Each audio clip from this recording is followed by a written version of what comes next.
Before I start, I want to give some context and backstory. When I was a kid, I used to visit my dad's family in another province. One of my favorite things about going to visit them was getting to enjoy the regional foods. As soon as I discovered that a store known as GT carried some of the awesome foods that I loved. At the time, GT was only in small communities, so when we got one in our area, I was ecstatic.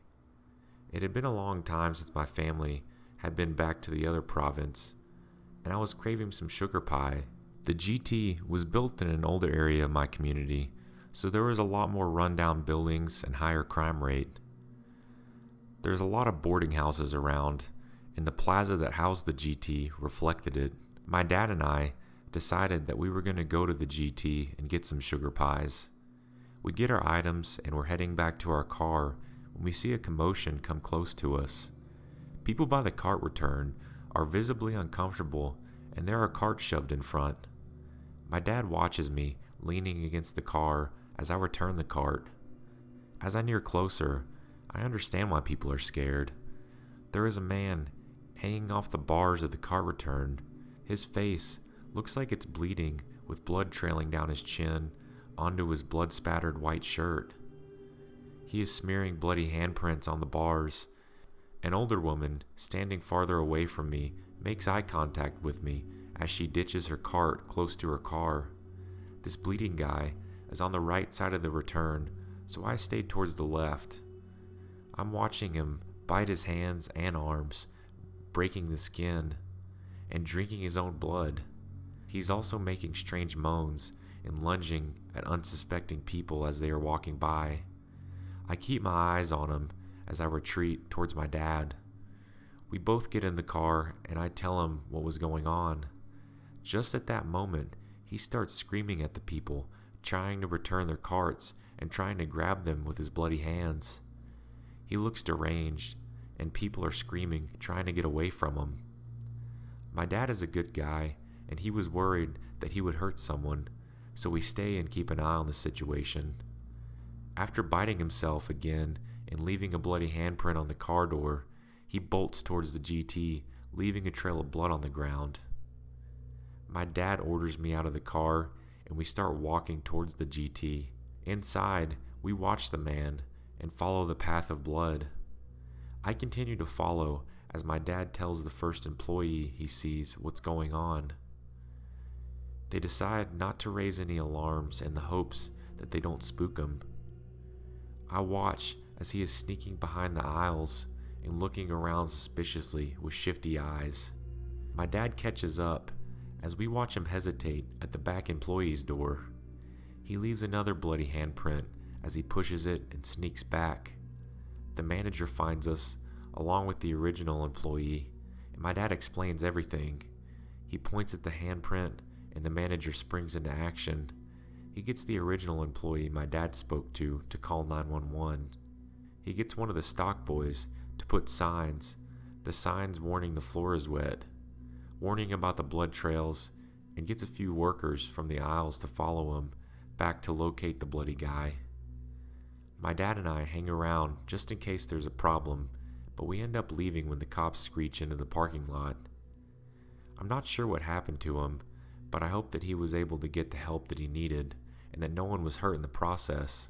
It is especially scary when you're dealing with blood and you have no idea what illness or diseases people have. To this day, I'm always very cautious of that GT and who might be in the parking lot of it. It scares me even more because I live not too far away from that area, and I have witnessed many other scary things. In particular, though, the bleeding guy making strange noises and trying to eat his own blood really sticks out to me.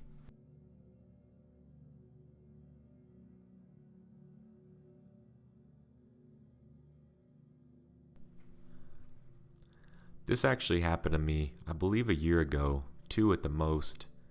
My friend Tate moved, and eventually I went up one weekend overnight to visit. Now, Tate and I like to play video games, watch movies, but we also really enjoyed going outside and exploring. In his old neighborhood, there was a creek we would explore around for hours.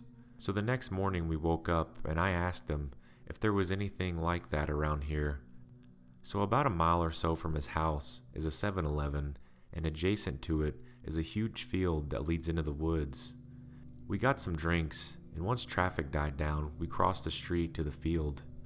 At first, I was let down because there wasn't anything like the creek, and it seemed boring until we got to the end of the field, which is where the woods start. So we climbed down, and now we're in the woods. Nothing unusual at first. I saw a fox dash through the trees and escape into the opposite direction of where we were heading, so I wasn't too worried. Now these woods were creepy by themselves. It wasn't anything huge, but just small things that were out of place. There were styrofoam coolers littered around the ground, broken lawn chairs, a tire, broken glass, and a white tank tied to the top of a tree. It was just strange. We joked about how people must come down here to drink, or how some must have gotten into a car accident and now live out here. Eventually, we get deeper into the woods, and to the far right of us is a house. It's not in the woods itself. It's pretty far off, but you can see it from where we are. Honestly, the house looked like complete shit. It was old and looked like it was breaking down. And there was a long ladder leading onto the roof. On the ladder was a man wearing a reflective orange vest and a baseball cap, so we couldn't see his face well, and it also wasn't that close. But he saw us. He stared at us for a while, and we kept moving forward. We eventually basically get to the end of the woods. We reached the fencing, which separated us and the woods from the streets and the cars. My friend had to take a piss, and after 30 seconds, we decided to head back to his house. I was a little disappointed because the creek at his old house was much more entertaining, and I liked the water. We were walking and talking, and got near the house we saw when we heard leaves crunch somewhat behind us. We turned around, and it was the man from the ladder. He didn't say a word, he just stared at us. He wasn't necessarily close, but I had a bad gut feeling, and we turned around and started walking quickly towards the field. We hear twigs break and leaves crunch behind us. I turned my head as I was walking, and it was the man again. He was following us, and again, not a single word was said. Both times when I turned and saw him, he didn't continue to walk, he just stood there. At this point, we're basically sprinting, and we run up the incline to get back onto the field and out of the woods. After we got out of the field and saw cars in the 7-Eleven, we both felt relieved and we stopped.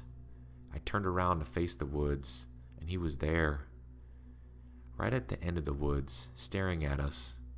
He didn't climb out and get into the field, and again, he didn't communicate a single word. He just stood there, staring at us.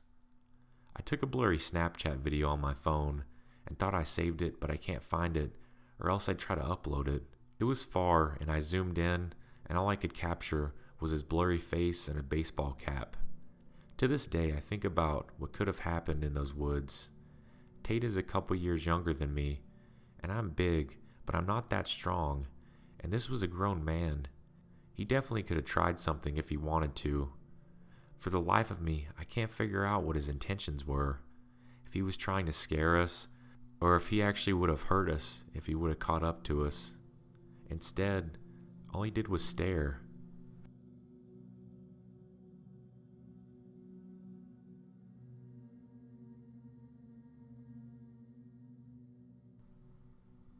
So this happened at the beginning of summer 2017 at 3 a.m. One night, I went drinking at a friend's house. Long story short, 3 people in a small bed was nothing short of annoying. So I told them that I was just going to walk home instead of staying over, as it wasn't that far away. I left my car there with the intention of picking it up the following day. I'd settled with putting regular clothes over my PJs for the trip because I was lazy, drunk, and it was chilly out. Ready, I left the house and started walking. On the very first street, I crossed a man walking in the opposite direction. Wanting to see if he had gone on his way, I looked back and saw him standing there on the other side of the street, looking straight at me. I got chills down my spine and tried not to let my imagination run wild as I continued on. Suddenly, I heard steps behind me. I glanced back and saw that the man was a few feet behind me, now walking in the same direction and on my side of the street. I began to freak out, but I was reaching a big street with a lot of lights and thought I would soon be in the clear. Every time I looked back, I couldn't see his face, as it was obscured with a baseball cap and a hood. I was yearning for him to show me his face, smile, and say, "I'm not following you, we're just on the same path." But that didn't happen.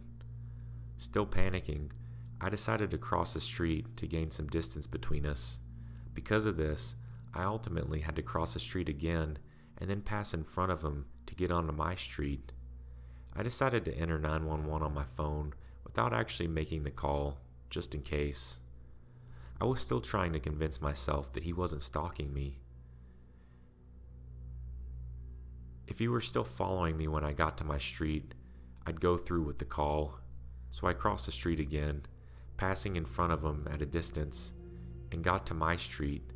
I used the opportunity of the cover of the buildings to jog ahead, but stopped short, not wanting him to see me hurrying away.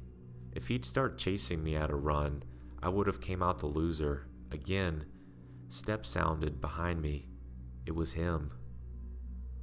I went through with the 911 call just to talk to someone and maybe gain some sense of security until I got home. The agent on the phone asked me if I wanted the police to assist. I said no, that maybe this was all paranoia, and that I just needed to talk to someone till I got home. He asked if I was on 8th Avenue, and I answered yes, I was. Damn, that felt good. My cell phone location had been given to him. So then the agent asked me to describe the man that was following me. Dark blue jeans, black shoes, a gray hoodie zipped up all the way, and a black baseball cap that hid his face. Arriving in my apartment building, I dashed inside and secured the lock. I thanked the agent on the phone, telling him that I was home safe and heading down toward my apartment, looking back to the front door one more time to see if everything was okay. But I saw the man peering in, likely watching to see which apartment I was about to enter. I freaked out and asked the 911 agent to send the police now. When the stalker saw me looking at him, he pulled away, crossing the street to sit on a bench in front of my building. I was so afraid to go into my apartment, not wanting him to know where I lived, especially since I was in the basement and my windows were at street level. But I couldn't just stand in the hallway until morning, so I went into my apartment, not turning on any lights, and discreetly closed all my curtains. I was shaking. Looking out, I saw the police spot the man and then begin talking to him, searching him, and then escorted him to their car and took him away. I went to bed in shock. After a while, I nudged the curtains open again, and all I could see was that empty bench the man had been sitting on. I didn't really sleep that night. I thought of everything that could have happened to me if I hadn't contacted the police and had instead just faked talking to someone like most people do. I'm from Canada, and here the police can't arrest someone unless he'd been in possession of a weapon or was in the process of breaking his parole.